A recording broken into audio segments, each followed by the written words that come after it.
Shalom. Selamat pagi Bapak Ibu Saudara yang dikasihi Tuhan.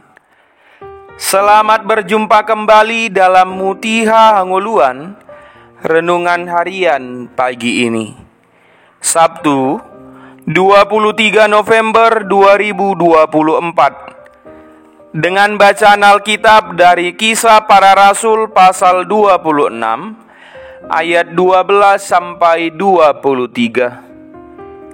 Yang menjadi ayat renungan harian hari ini adalah Kisah Para Rasul pasal 26 ayat 22. Demikian firman Tuhan. Tetapi oleh pertolongan Allah aku dapat hidup sampai sekarang dan memberi kesaksian kepada orang-orang kecil dan orang-orang besar. Dan apa yang kuberitakan itu tidak lain daripada yang sebelumnya telah diberitahukan oleh para nabi dan juga oleh Musa. Bersaksi di tengah himpitan.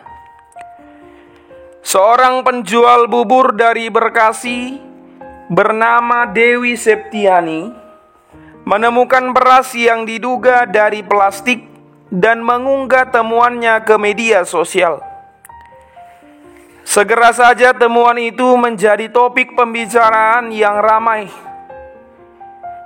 Dewi lalu diminta menjadi saksi oleh pihak kepolisian. Ia sempat merasa tertekan saat diperiksa. Syukurlah ia kemudian didampingi pengacara dari lembaga bantuan hukum. Berbeda dengan Rasul Paulus dalam nas renungan kita hari ini, yang diadili tanpa didampingi pengacara. Ia dituduh orang Yahudi menyembah Allah yang salah dan dibawa ke hadapan pemuka agama dan bahkan raja untuk diadili. Wajarlah jika dalam keadaan seperti itu Rasul Paulus merasa tertekan. Biasa ketika seseorang berada dalam situasi genting dan tertindas, jati dirinya akan terlihat. Namun Rasul Paulus, meskipun dalam keadaan terjepit, tidak mementingkan diri sendiri. Ia justru bercerita tentang pertobatannya kepada Raja Agripa. Ia menuturkan pengalaman perjumpaannya bertemu dengan Yesus dalam rupa cahaya. Dalam percakapan dengan Yesus, ia menerima mandat untuk memberitakan Injil kepada bangsa-bangsa lain. Perjumpaan dengan Yesus menjadi titik krusial dalam perjalanan hidup Rasul Paulus. Momen itu memutar balik pikiran dan tindakannya. Sehingga sejak saat itu, Rasul Paulus tidak pernah ingkar dari panggilannya. Namun karena panggilan itulah bangsa Yahudi menyeretnya ke pengadilan. Akan tetapi, Rasul Paulus tetap mempertahankan imannya. Dengan teguh ia yakin bahwa apa yang dipercayainya tidak bertentangan dengan tradisi, apalagi menyimpang dari ajaran para nabi dan hukum Taurat. Justru argumentasinya bahwa Yesus Kristus yang diberitakannya adalah pemenuhan hukum Taurat dan nubuatan nabi-nabi.